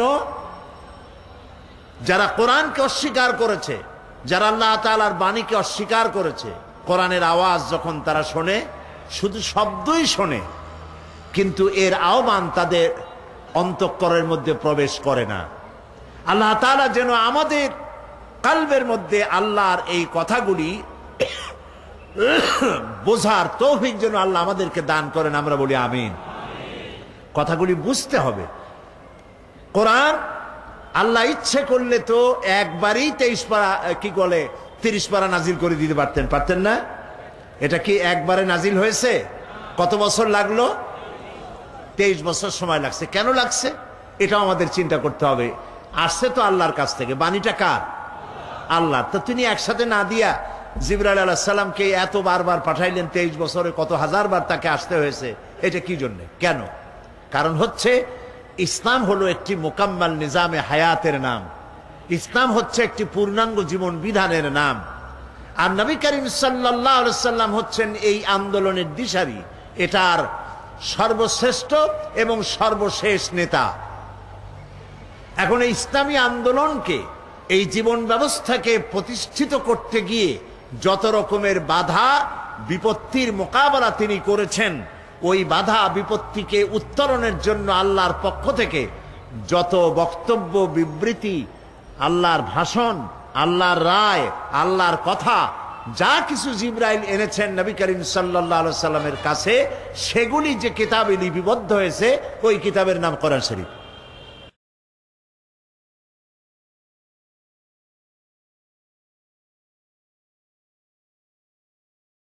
কোরআন শরীফ বিশ্বাস করুন, এটা কোনো তাবিজের কিতাব নয়। অনেক কোরআন শরীফ আছে বাংলাদেশে যে কোরআন শরীফের শুরুতেই অনেকগুলি নকশা থাকে, তাবিজের নকশা। আপনারা নিশ্চয়ই লক্ষ্য করেছেন আমাদের দেশে বাংলা ভাষায় যে কোরআনগুলি ছাপা হয় তাতে এই নকশাগুলি থাকে, বিশেষ করে এই সাবকন্টিনেন্টে বাংলাদেশ, পাকিস্তান, ইন্ডিয়া, এইখানে যে কোরআনগুলি ছাপা হয় সে কোরআন শরীফের মধ্যে এই ধরনের নকশা থাকে। সূরা মরিয়মের নকশা, সূরা ইউসুফের নকশা, সূরা মায়েদার নকশা, এই আবার নিচে লেখা থাকে এই নকশা ব্যবহার করলে জ্বর ছেড়ে যাবে, ওই নকশা ব্যবহার করলে বিয়ে হবে তাড়াতাড়ি, ওই নকশা ব্যবহার করলে বাচ্চা হবে শীঘ্র, এই রকমের নানান কথাগুলি লেখা। এই কোরআন শরীফের সাথে যারা সূরার নকশা ছাপায় দেন তারা রীতিমতো কোরআন শরীফের সাথে বেয়াদবি করেন, কোরআন শরীফের সাথে তারা তামসা করেন। এই আরবি, তারা আরবি অক্ষরগুলির কতগুলি নাম্বার বানিয়েছেন। এই নাম্বার তো রাসূলুল্লাহ বানান নাই, এই নাম্বারগুলি তো সাহাবায়ে কেরাম দেন নাই। আলিফের নাম্বার কত, বায়ের নাম্বার কত, তায়ের নাম্বার কত, এইভাবে কতগুলি নাম্বার দিয়া সূরাগুলি একত্রিত করিয়া 1273, 1792, 1421, 230 ইত্যাদি কতগুলো নাম্বার দিয়া এগুলি দিয়া এক একটা সূরা নকশার মধ্যে ঢুকাইছে। এরভাবে ঢুকায়া বিসমিল্লাহির রহমানির রহিমের অক্ষরগুলির মোট হিসাব করে 786 বানাইছে। এখন এগুলি মানুষেরা লিখতেছে, এগুলি দরজায় লিখে রাখে, সিডিতে লিখে রাখে 786। এখন আপনারা বিশ্বাস করুন, 786 যদি 10 লক্ষ বারও কেউ লেখে অথবা পড়ে, একবার বিসমিল্লাহির রহমানির রহিম বলার সমান হবে না, হবে না, হবে না। কারণ নবী করিম সাল্লাল্লাহু আলাইহি ওয়াসাল্লাম বলেছেন প্রত্যেক হরফে 10টা করে নাকি। আলিফ হারফুন লাম হারফুন, মিম হারফুন। আলিফ লাম মিম বলে 10 নেকি হবে না, আলিফ লাম মিম বলে কটা নেকি হবে? 30টি নেকি হবে। নবীজির এই হাদিস অনুযায়ী যে ব্যক্তি পড়েন আমার সাথে বিসমিল্লাহির রহমানির রহিম, এই মাত্র যখনই আমরা বিসমিল্লাহির রহমানির রহিম পড়লাম, আল্লাহ রাব্বুল আলামিন নবীর কথা অনুযায়ী আমাদের আমলনামায় 190টি লিখে দিয়েছেন। 190টি নাকি আমলনামায় লেখা হয়ে গেছে। সুতরাং কোরআনে কারীমকে তাবিজ বানায়া নাম্বারের মধ্যে নিয়ে নকশা বানানোর ভিতরে মুসলমানদের কোনো সার্থকতা, কোনো কৃতিত্বের মধ্যে নাই, বরং কোরআনের সাথে একটি তামসা করা, বেয়াদবি করা। যারা এটা করেন আল্লাহ তাদের কোরআনের সাথে এই বেয়াদবি করার মানসিকতা পরিহার করার তৌফিক দান করুন। প্রিয় ভাই সব, কোরআন নাজিল হয়েছে আরবি ভাষায়। কেউ কেউ বলতে পারেন যে কোরআন আমরা বুঝি না। ভাই কেন বোঝেন না? বুঝি না এই কারণে যেহেতু কোরআন আমার মাতৃভাষা নয়। জবাব দিতে পারেন, কিন্তু এই জবাব কি কিয়ামতে ধোপে টিকবে? যদি ফেরেশতা জিজ্ঞেস করে কোরআন বুঝেছো, বলে না কোরআন বুঝি নাই। কেন বুঝো নাই? যেহেতু এটা আরবি ভাষা তাই বুঝি না, ওটা আমার মাদার ল্যাঙ্গুয়েজ না, এই জন্য বুঝি নাই। ফেরেশতা যদি পাল্টা প্রশ্ন করে যে তুমি তো ইংরেজি খুব ফটর ফটর করতে পারতা, তো আরবি যদি তোমার মাদার ল্যাঙ্গুয়েজ না হয়, তাহলে ইংরেজি তোমার কোন দেশি ফাদার ল্যাঙ্গুয়েজ কও সেটা আগে। এটা তুমি বুঝলা কেমনে? তার মানে হচ্ছে আমরা চেষ্টা করি নাই। কোরআন আল্লাহ তাআলা আরবিতে নাজিল করেছেন এই জন্য যাতে আমাদের বুঝতে সহজ হয়। সুবহানাল্লাহ বলবেন। আল্লাহ তাআলা বলছেন, ইন্না আনজালনাহু কুরআনান আরাবিয়্যান লাআল্লাকুম তা'কিলুন। নিঃসন্দেহে এ কোরআনকে আমি আরবি ভাষায় নাজিল করেছি এই জন্য যাতে করে তোমাদের বোধগম্য হয়, যাতে করে তোমরা বুঝতে পারো। তারপরে বোঝার জন্য সহজ করেছি, মুখস্থ করার জন্য সহজ করেছি, তেলাওয়াতও সহজ করে দিয়েছি। লক্ষ্য করবেন পৃথিবীতে তোতলাপন মানুষ আছে যাদের কথা বলতে গিয়ে কথা বাঁধে। আছে না চট্টগ্রামে এরকম? সব দেশে আছে, সব ভাষাই আছে, কথা বলতে গেলে বাঁধে। এই কথা বলতে গেলে যাদের বাঁধে তাদেরকে কোরআন শরীফ পড়তে দেন, দেখেন বাঁধে নাকি কোনো জায়গায়? সুবহানাল্লাহ বলবেন না এবার? সুবহানাল্লাহ। এই জন্য আমি দৃষ্টান্ত দিতে গিয়ে বলি যে আরব দেশে যারা আরবিতে কথা বলে তাদের কথাও বিভিন্ন রকমের উচ্চারণের ব্যতিক্রম আছে। যেমন সৌদি আরবিয়ায় তারা সা উচ্চারণ করে তা দিয়া, কাপ উচ্চারণ করে গাইন দিয়ে। যেমন কুলকে বলে গুল, কাথিরকে বলে কাথির। আবার মিশরে জিমকে বলে গাইন দিয়ে উচ্চ করে মসজিদ, এটাকে বলে মাসগিদ। ওয়াজারাতুল খারিজিয়া তাকে বলে ওয়াজারাতুল খারগিয়া। হাজিকে বলে হাগি। এই যে উচ্চারণের তাদের ব্যতিক্রম, কোরআন যখন পড়ে একজন সৌদি আরবিয়ান মুসলমান অথবা ইজিপশিয়ান, যখন একজন মুসলমান যখন কোরআন পড়ে, তো আউযু বিল্লাহি মিনাশ শায়তানির রাগীম বলে না, ওখানে ঠিক হয়ে যায়। আবার যখন সৌদি আরবিয়ার কেউ কুল হু আল্লাহ পড়ে, সেখানে সে গুল হু আল্লাহ পড়ে না। তার অর্থ হল নিজের ভাষার উচ্চারণের ভিতরে যতই ত্রুটি বিচ্যুতি থাকুক না কেন, আল্লাহর কোরআন যখন মানুষ পড়ে, তেলাওয়াত করে, আল্লাহ রাব্বুল আলামিন জবানের আড়ষ্টতা দূর করে দিয়ে কোরআনে কারীমের তেলাওয়াত আল্লাহ সহজ করে দেন।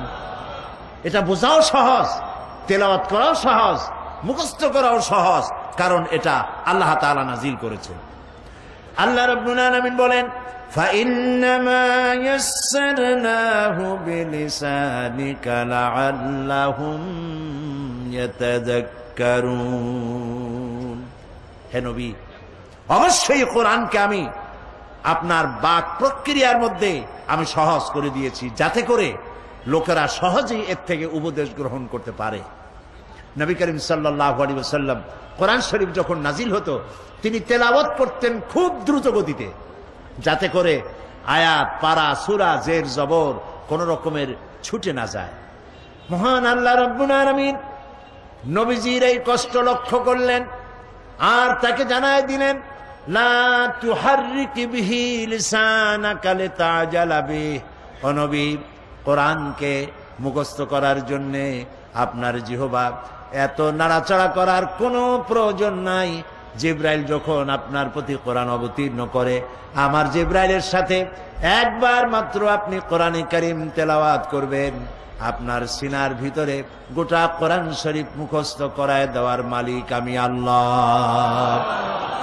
আমি আপনাকে মুখস্থ করায় দেব, আপনাকে তেলাওয়াত করার তৌফিক দিব, এ কোরআন আপনাকে বোঝার তৌফিক দান করে দেব। মানুষকে যেমন যেন আপনি তেলাওয়াত করে বুঝাইতে পারেন, সে তৌফিকও আমি আল্লাহ আপনাকে দান করে দেব। প্রিয় ভাই সব, এ কোরআন হচ্ছে মানবতার মুক্তি সনদ। আমরা এই পৃথিবীতে দুইটা জিনিস আমরা চাই, মানুষ যত যাই চাও, দুইটা হলো মেইন, দুটা প্রধান। একটা হচ্ছে এই পৃথিবীতে চাই শান্তি, পৃথিবীতে কি চাই, আর আখিরাতে জাহান্নাম থেকে চাই মুক্তি।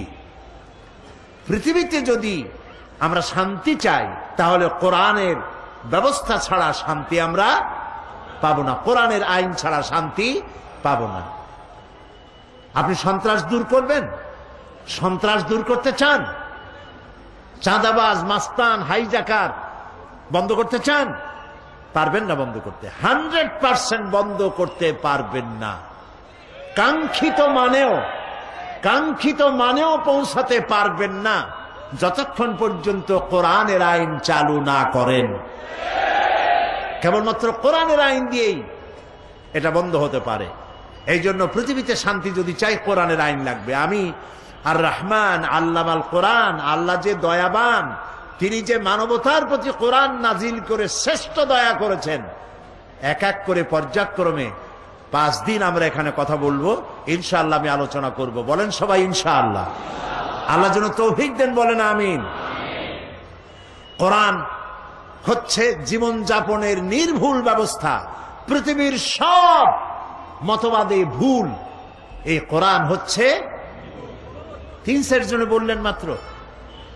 পৃথিবীর সমস্ত জীবন ব্যবস্থা মানুষের চলার জন্য যা বানানো হয়েছে সব ভুল, একমাত্র কোরআন, জোরে বলেন, নির্ভুল কিতাব একমাত্র এই কোরআন। কোরআন দিয়ে যদি সমাজ গড়ি, কোরআন দিয়ে যদি ব্যক্তি গড়ি, কোরআন দিয়ে যদি রাষ্ট্র গড়ি, তবেই কাঙ্ক্ষিত শান্তি আসবে, নইলে শান্তি আসবে না। মানুষের ভালো মন্দের মাপকাঠি এটা, কল্যাণ অকল্যাণ, মঙ্গল অমঙ্গল সবকিছু এইটার মধ্যে নির্ভর করে। আল্লাহ তাআলা বলছেন, তাবারাকাল্লাযী নাযালাল ফুরকানা আলা আবদিহি লিয়াকুনা লিল আলামিনা নাযীরা। অতীব বরকতপূর্ণ সেই মহান আল্লাহ, যিনি তার বান্দার কাছে ফুরকান নাজিল করেছে। আল ফারকু বাইনাল হাক্কি ওয়াল বাতিল, হে কোরআন হচ্ছে সেই ফুরকান যা হক আর বাতিলের মধ্যে পার্থক্য সূচিত করে, মিথ্যা সত্য আর মিথ্যা, কল্যাণ আর অকল্যাণ, মঙ্গল আর অমঙ্গলের মধ্যে পার্থক্য সৃষ্টি করে সঠিক পথের দিশা দেয় যে কিতাব, তার নাম হচ্ছে কোরআন শরীফ। সেই কোরআনের সাথে আমাদের ব্যবহারটা কি?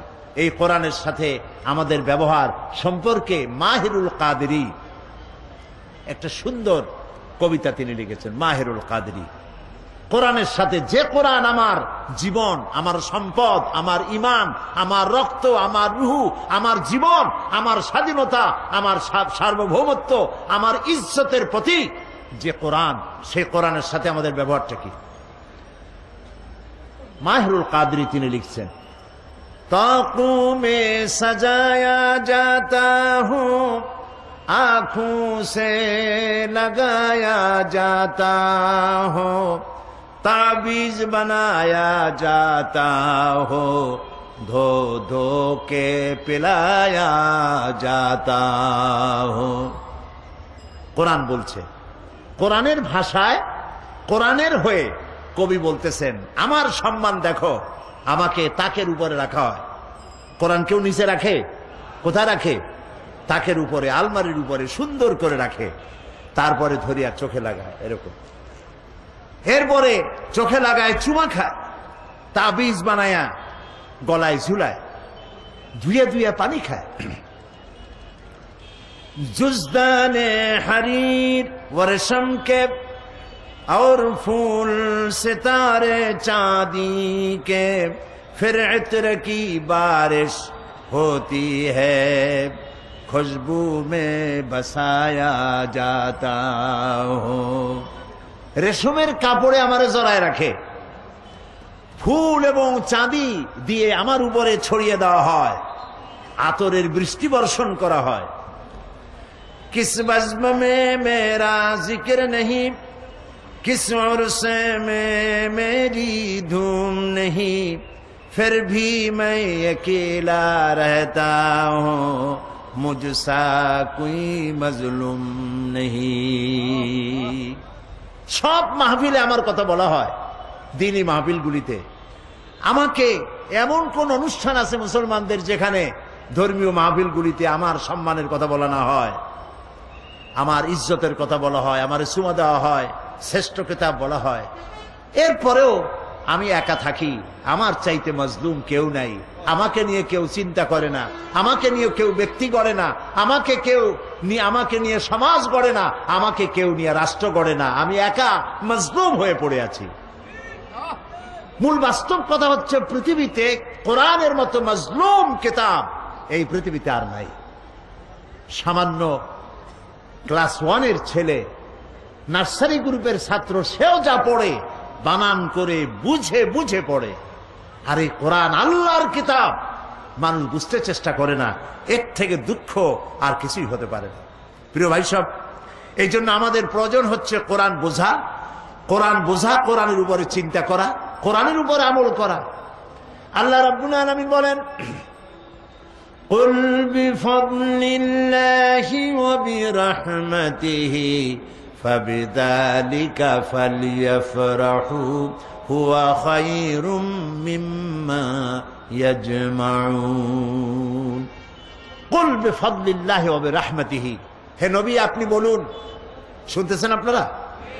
আল্লাহ তাআলা বলছেন, নবী আপনি বলেন, বিফাদলিল্লাহি ওয়া বিরহমাতিহি, ও পৃথিবীর মানুষেরা, তোমাদের উপরে আল্লাহর করুণা, আল্লাহর রহমত হচ্ছে এই যে কোরআনের মতো একখানা কিতাব আল্লাহ তোমাদেরকে দান করেছেন। সুবহানাল্লাহ বলেন। ফাবিযালিকা ফালিয়াফরাহু, কোরআনের মতো কিতাব পাইছো, আনন্দ করো। কে বলতেছেন? বলেন। কোরআনের মতো কিতাব পেয়েছো, আনন্দ করো। হুয়া খায়রুম মিম্মা ইয়াজমাউন, এ পৃথিবীর সব মানুষ যা কিছু অ্যাচিভ করেছে, এ পৃথিবীর মানুষ যা কিছু অর্জন করেছে, কোরআন তার থেকে শ্রেয়। সুবহানাল্লাহ বলতে পারেন নাই? পারেন নাই এই কারণে যেহেতু বোঝেন নাই। লক্ষ্য করেন আল্লাহ কি বলছেন, হুয়া খায়রুম মিম্মা ইয়াজমাউন। পৃথিবীর সব মানুষ যা অ্যাচিভ করেছে, যা অর্জন করেছে, কি অ্যাচিভ করেছে? পৃথিবীর মানুষেরা সোনা পেয়েছে, সোনার খনি, রূপার খনি, হীরার খনি। মানুষ এসব খনিজ দ্রব্য পেয়েছে, ক্ষমতা পেয়েছে, ইন্ডাস্ট্রিয়ালিস্ট হয়েছে, শিল্প কলকারখানার মালিক হয়েছে। গোটা পৃথিবীর মানুষ জাগতিক সম্পদ বলতে যা আছে, যা কিছু পৃথিবীর সব মানুষ অর্জন করেছে, তার মোকাবেলায় কোরআন শ্রেষ্ঠ। এর থেকে উত্তম আর পৃথিবীতে কিছু নাই। সর্বশ্রেষ্ঠ হচ্ছে কোরআন। প্রিয় ভাই সব, সেজন্য আল্লাহ বলছেন আনন্দ করো। এই আনন্দ আমরা করে থাকি। এই ডিসেম্বর মাসের, এটা কি মাস যাচ্ছে? এই ডিসেম্বরের 16 তারিখে আমরা আনন্দ একটা করছি, করি নাই? ওটা কি আনন্দ কন্ত? বিজয়ের আনন্দ। পৃথিবীর প্রত্যেকটি দেশ তাদের স্বাধীনতার আনন্দ করে, আমরাও একটি স্বাধীনতার আনন্দ করি। তবে আমাদের দেশের মানুষের 2 বার স্বাধীনতা অর্জনের অভিজ্ঞতা আছে। একবার ব্রিটিশ থেকে, আর একবার পাকিস্তানের শোষণ নির্যাতন থেকে। 2 বার আমরা স্বাধীন হলাম, তাই আমরা আনন্দ করি। এই আনন্দ পৃথিবীতে আমরা শুধু করি না, ভারতও করে। এই আনন্দ সৌদি আরব করে, কুয়েত করে, কাতার করে, ইউরোপ করে, আমেরিকা করে। পৃথিবীর সব জাতি স্বাধীনতার আনন্দ করে একদিনের জন্য। কয়দিনের জন্য? এই আনন্দ কিসের? একটি দেশের অধীনে ছিলাম, ওই দেশের অধীনতা থেকে আমরা মুক্ত হয়েছি, তাদের নির্যাতন থেকে, তাই আমরা আনন্দ করি। আল্লাহ তাআলা বলছেন কোরআন নাজিল হয়েছে, আনন্দ করো। এই আনন্দ হচ্ছে খায়রুম মিন আলফি শাহর। কোরআন যেদিন নাজিল হয়েছে ওটা দিন ছিল না রাত ছিল? তাও মনে নেই আপনাদের? রাত ছিল। ওই রাতটা কত মাসের চাইতে শ্রেয়? 1000 মাসের চাইতে। কিন্তু 1000 মাস কিন্তু বলা হয়নি। যদি 1000 মাস বলা হতো তাহলে আলফুন ওয়াহিদ লাগাই দিলে হতো। বলা হয়েছে আলফুন, এর অর্থ হচ্ছে 1000 না, হাজার হাজার। আল্লাহ রাব্বুল আলামিন বলতে চান এই পৃথিবীর মানবতার কল্যাণের জন্য হাজার হাজার মাস ধরে মানুষের যে কল্যাণ সাধিত হয় নাই, কোরআন যেদিন নাজিল হলো সেই রাতটা মানবতার সেই কল্যাণ সাধিত হয়েছে। এখন কোরআনের মতো একখানা কিতাব পেয়েছো, তাই আনন্দ একদিন করলে হবে না। কোরআনের মতো কিতাব পেয়েছো, স্বাধীনতা অর্জন করেছো, এক দেশের গোলামি থেকে মুক্তি পাইছো। আর কোরআন নাজিল হওয়ার কারণে মানুষের গোলামি থেকে মুক্ত হয়েছো। অর্থনৈতিক গোলামি, আধ্যাত্মিক গোলামি, মানুষের নির্যাতন, নিপীড়ন, কৃতদাস বৃত্তি, নারীর গোলামি, নারীদের স্বাধীনতা, অধিকার হরণ ইত্যাদি থেকে গোটা পৃথিবীবাসী মানুষের দাসত্ব থেকে মুক্ত হয়ে এক আল্লাহর গোলামে পরিণত করেছে কোরআন। তাই কোরআন যে স্বাধীনতা দিয়েছে মানুষকে, সেই স্বাধীনতার জন্য তোমাদেরকে একদিন আনন্দ করলে হবে না, 1 মাস রোজা রেখে আনন্দ করো। এটা কোরআন শরীফ যেটা আল্লাহ তাআলা নাজিল করেছেন। স্বাধীনতার আনন্দ কি আর পরাধীনতার গ্লানি কি, ইরাকে গিয়ে জিজ্ঞেস করে আসেন। আজকে প্যালেস্টাইনি মুসলমানদের কাছে জিজ্ঞেস করে আসেন স্বাধীনতার মজা কি আর পরাধীনতার গোলামি কারে বলে। প্রিয় ভাই সব, এই কোরআন যদি আমল করতাম, কোরআন যদি বুঝতাম, কোরআন মেনে যদি জীবন চালাতাম, পৃথিবীতে কাশ্মীরে যদি দুরবস্থা ঘটছে, আফগানে যা ঘটলো, প্যালেস্টাইনে যা ঘটলো, ইরাকে যা ঘটছে, এই দৃশ্য আমাদের চোখে দেখা লাগতো না যদি কোরআন বুঝতাম, আমল করতাম। আজ বিশ্বজোড়া মুসলমানদের উপর অত্যাচার চলছে, জুলমের শিকার সারা পৃথিবীর মুসলমানেরা। আমরা লক্ষ্য করেছি পৃথিবীতে কোন দেশের উপর কোন দেশ, লক্ষ্য করুন, পৃথিবীর কোন দেশ যদি অন্যায় করে, কোন দেশ যদি আন্তর্জাতিক আইন লঙ্ঘন করে, মানবতা বিধ্বংসী, মানব বিধ্বংসী কোন পারমাণবিক অস্ত্র যদি কেউ সংরক্ষণ করে পার্শ্ববর্তী দেশকে অথবা মানুষকে ধ্বংস করার জন্য, এই সব কোন দেশ অন্যায় করলে সেই দেশের অন্যায় যাতে বন্ধ হয়, অন্যায় না করতে পারে, সেই জন্য পৃথিবী দায়িত্ব দিয়েছে জাতিসংঘকে। ঠিক কিনা? আমি জাতিসংঘের ইতিহাস বলবো না, কারণ সেটা বলার জায়গা এটা না।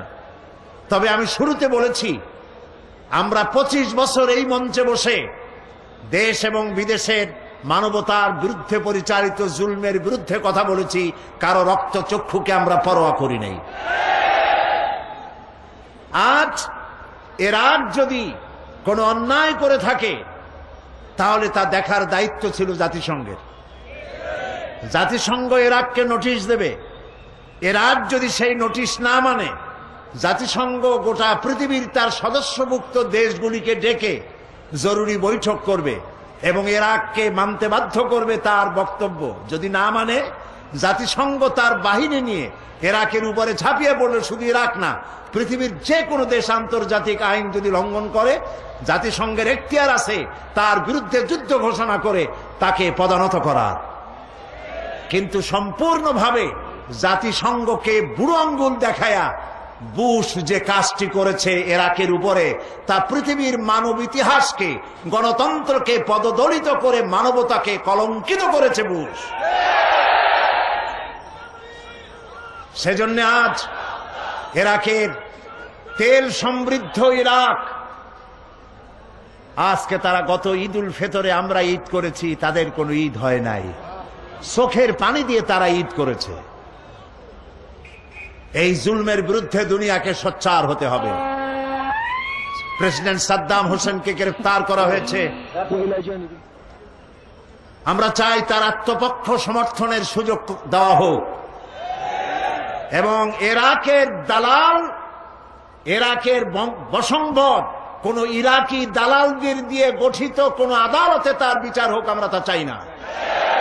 আমরা চাই আন্তর্জাতিক আদালতে যদি বিচার করতেই হয় তবে বিচার হোক আন্তর্জাতিক আদালতে। তবে সেখানেও কথা আছে, বুশ তাকে বলেছেন যুদ্ধ অপরাধী, কিন্তু দুনিয়া মনে করে একবিংশ শতাব্দীতে কোন যুদ্ধ অপরাধীর বিচার যদি হয় তাহলে সর্বপ্রথম বুশের বিচার হওয়া উচিত সর্বাগ্রে।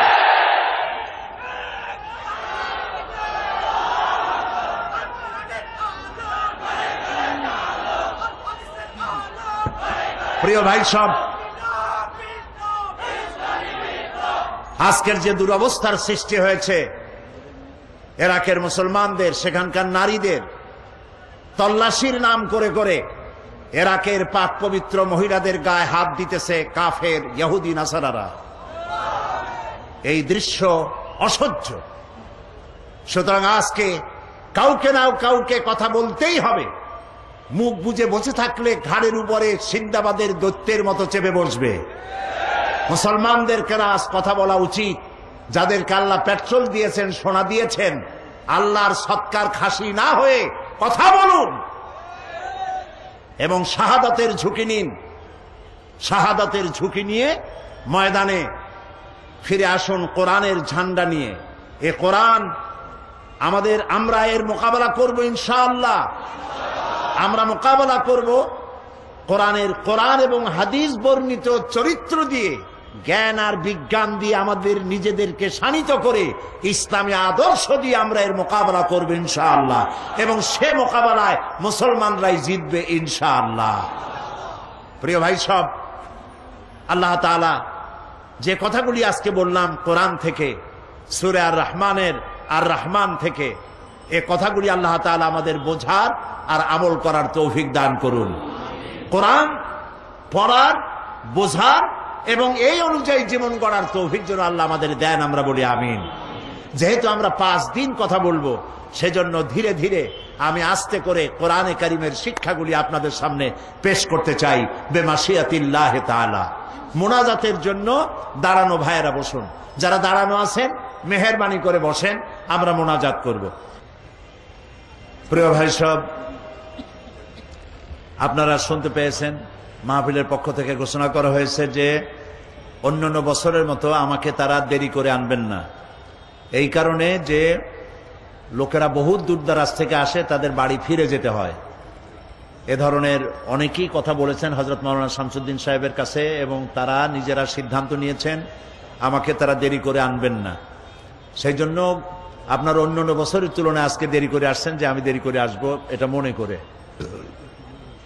আগামীকাল আসরের পরে দেশ বিখ্যাত ওলামায়ে কেরাম তারা ওয়াজ শুরু করবেন এবং মাগরিবের পরপরই আমাকে তারা এখানে আপনাদের সামনে উপস্থিত করবেন ইনশাআল্লাহ। এবং আমরা ধারাবাহিক আলোচনা করব। এই আলোচনার দ্বারা আমি আশা করি আমরা সবাই উপকৃত হতে পারবো ইনশাআল্লাহ। আপনারা এটাও জানেন যে প্রতি বছর ঢাকা থেকে লাইব্রেরিগুলি, বিভিন্ন পুস্তক প্রকাশনালয়, তারা আপনাদের জন্য সারা বছর সাধনা করে নতুন নতুন বই উপহার নিয়ে আসে ঢাকা থেকে। এ ধরনের অন্তত 3 শতাধিক লাইব্রেরি এখানে আছে। বই কাউকে কখনো ঠকায় না, ইসলামী বই। এ বইয়ের কোনো অভাব নাই। আপনারা যাওয়ার সময় বইগুলি ওখান থেকে যেটা পছন্দ, তাফসীর আছে, হাদিস আছে, সাহিত্য আছে, যেটা পছন্দ করেন আপনার জন্য প্রত্যেক দিন বই নিবেন। মা বোনেরাও নিবেন, আপনারাও নিবেন। বাকি কথা আগামীকাল থেকে বলা হবে ইনশাআল্লাহ। আল্লাহুম্মা আমিন। রব্বানা যালামনা আনফুসানা ওয়া ইন লাম তাগফির লানা ওয়া তারহামনা লানাকুনান্না মিনাল খাসিরিন। রব্বানা লা তুযিগ কুলুবানা বা'দা ইয হাদাইতানা وهب لنا من لدنك رحمة إنك أنت الوهاب আয় আল্লাহ তাআলা কোরআনে কারীমের তাফসীরের মাহফিলে দীর্ঘক্ষণ ধরে তোমার কোরআনের কথা আমরা শুনেছি। আয় আল্লাহ তাআলা মেহেরবানি করে আমাদের জিন্দেগীর গুনাহ খাতা মাফ করে দাও রব্বুল আলামিন। আমাদের মধ্য থেকে আমাদের মা বাপ যাদের দুনিয়া থেকে বিদায় হয়ে গেছে কবরগুলিকে জান্নাতের টুকরা বানায়া দাও। রব্বির হামহুমা কামা রব্বায়ানি সগীরা। সবাই পড়েন রব্বির হামহুমা কামা রব্বায়ানি সগীরা। হে আল্লাহ তাআলা तमाम পৃথিবীতে আজ মুসলমানেরা বড় বিপদে আছে। আল্লাহ তাআলা তুমি দয়া করে মুসলমানদের সাহায্যকারী হয়ে যাও রব্বুল আলামিন। আমাদের উপরে যারা জুলুম করে তুমি দেখতে পাচ্ছ, দুনিয়ার ইহুদি নাসারা আর মুশরিকরা ঐক্যবদ্ধভাবে মুসলমানদেরকে টার্গেট করেছে। আল্লাহ তুমি দয়া করে মেহেরবানি করে মুসলমানদের সাহায্যকারী হয়ে যাও রব্বুল আলামিন। 5 দিন ব্যাপী তাফসীরুল কোরআন মাহফিলের আয়োজন করা হয়েছে। তুমি দয়া করে 25 বছর পূর্তি করেছো, 25 বছর পুরা করেছো। আল্লাহ তাআলা তুমি দয়া করে মাহফিলকে বরকতপূর্ণ করে দাও। বাংলাদেশের বিভিন্ন জায়গা থেকে এবং চট্টগ্রামের চতুর্দিক থেকে দেশ বিদেশ থেকে যত লোক যাতায়াত করবেন প্রত্যেকের যাতায়াত তুমি দয়া করে আসান করে দিও, নিরাপদ করে দিও রব্বুল আলামিন। এই মাহফিলে আমাদেরকে যারা কথা বলেন তাদের কেমন কথা বলার তৌফিক দিও যাতে করে মানুষের হেদায়েত নসিব হয়ে যায়। আর যারা শুনতে আসেন আল্লাহ তাআলা প্রত্যেককে মনোযোগ সহকারে কথাগুলি বুঝে আমল করার তৌফিক দিও রব্বুল আলামিন। মাহফিলের সভাপতি হযরত মাওলানা শামসুদ্দিন সাহেব তোমার গোলাম, আল্লাহ তুমি দয়া করে তাকে সেহাতে কুল্লিয়া হায়াতে তাইয়্যিবা তুমি তাকে দান করে দিও। মাবুদ তার সাথী সঙ্গী যারা যারা এটার জন্য পরিশ্রম করছেন, দিন রাত কষ্ট করতেছে, আল্লাহ তাদের প্রতি তুমি রহমত নাজিল করে দিও রব্বুল আলামিন। এই মাহফিলে অনেকে দোয়া চায়, আর কেন যেন মানুষের একটি ধারণা হয়েছে যেখানে তোমার কাছে আমরা বিনীতভাবে যে কেঁদে কেঁদে দোয়া করি তুমি দয়া করে কবুল করো, এই ধারণা হয়েছে মানুষের। আল্লাহ তাআলা মানুষের এই ধারণাকে তুমি মিথ্যা পরিণত করো না। আল্লাহ তাআলা মানুষের কোরআনের বরকতে হাত তোলে যেই নিয়ত করে নেক নিয়ত আল্লাহ তুমি পুরা করে দিও। আল্লাহ তাআলা দুবাই থেকে, কাতার থেকে, সৌদি আরব থেকে, অস্ট্রেলিয়া থেকে, ইউরোপ থেকে বহু টেলিফোন আমার কাছেও এসেছে। আল্লাহ তাআলা দোয়া চেয়েছেন তারা, যিনি যেই নিয়তে দোয়া চান আল্লাহ প্রত্যেকের দিলের নেক নিয়ত তুমি দয়া করে পূরণ করে দিও। রব্বানা তাকাব্বাল মিন্না ইন্নাকা আনতাস সামিউল আলিম ওয়া তুব আলাইনা ইন্নাকা আনতাত তাওয়াবুর রহিম। سبحان ربك رب العزة عما يصفون وسلام على المرسلين والحمد لله رب العالمين واجعل آخر كلامنا عند الموت لا إله إلا الله محمد رسول الله। السلام عليكم ورحمة الله।